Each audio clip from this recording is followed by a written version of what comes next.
আসসালামু আলাইকুম।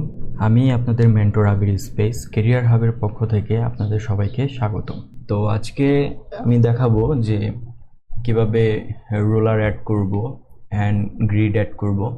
তো প্রথমে আমরা যাব হচ্ছে ফ্রেমে যাওয়ার পর এখানে আমরা দেখছি ফোন আছে, tablet, desktop, presentation, watch, paper, social media, community, archive, বিভিন্ন ধরনের ফ্রেম আছে। তো এখান থেকে আমরা যে কোনো একটা ফ্রেম নিব। এটা নিলাম। নেওয়ার পর এখান থেকে আমরা কিভাবে রুলার অ্যাড করব। তো এখানে ভিউতে গেলে ভিউতে এই যে রুলার্স, বা আমরা এটা সংক্ষেপে আনতে পারবো শিফট অ্যান্ড আর, হচ্ছে রুলার ইন্টারফেস। তো এখান থেকে আমরা এই যে এইভাবে রুলার নিতে পারবো। এভাবে আমরা খুব সহজে আমরা রুলার নিতে পারবো। আর রুলার ডিলিট করার ক্ষেত্রে আমরা কি করব, রুলার সিলেক্ট করব অ্যান্ড ব্যাক স্পেস দিলে রুলারটি চলে যাবে। তো এই হচ্ছে আমাদের রুলারের ইন্টারফেস। আর এখন আমরা যদি গ্রিড ইউজ করি, ওই ক্ষেত্রে কি করব, এই যে লেয়ার গ্রিড, এখানে ক্লিক করলেই দেখতে পাচ্ছেন এখানে গ্রিড আসছে।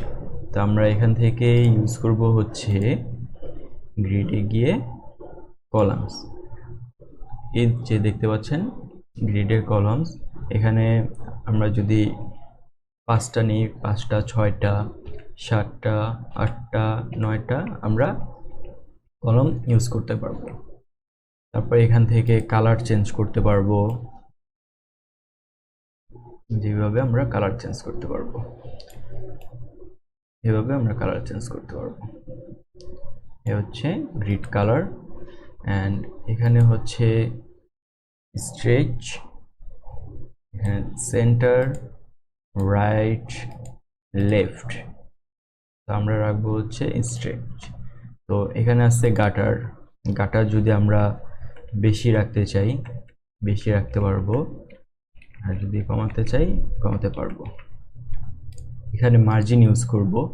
তো মার্জিন যদি ইউজ করি হচ্ছে 24, তাহলে এই যে দেখতেই পাচ্ছেন আমাদের এখানে 24 গ্যাপ দুই সাইডে হলো। তো আমরা এটা কীভাবে বুঝবো, এই যে দেখেন এখান থেকে আমরা যদি রুলার নেই, যে দেখেন 24 এখানে গ্যাপ আছে, এখানেও 24 আছে অ্যান্ড এখানেও 24 আছে। তো এখানে 24 গ্যাপ থাকলো। তো এই হচ্ছে কিভাবে আমরা রুলার ইউজ করব অ্যান্ড কিভাবে আমরা গ্রিড ইউজ করব, এ বিষয়ে আমাদের আজকের টপিক। তো সবাই ভালো থাকবেন, সুস্থ থাকবেন, দেখা হবে আবার নেক্সট ভিডিওতে ইনশাআল্লাহ। আসসালামু আলাইকুম ওয়া রাহমাতুল্লাহি ওয়া বারাকাতুহু।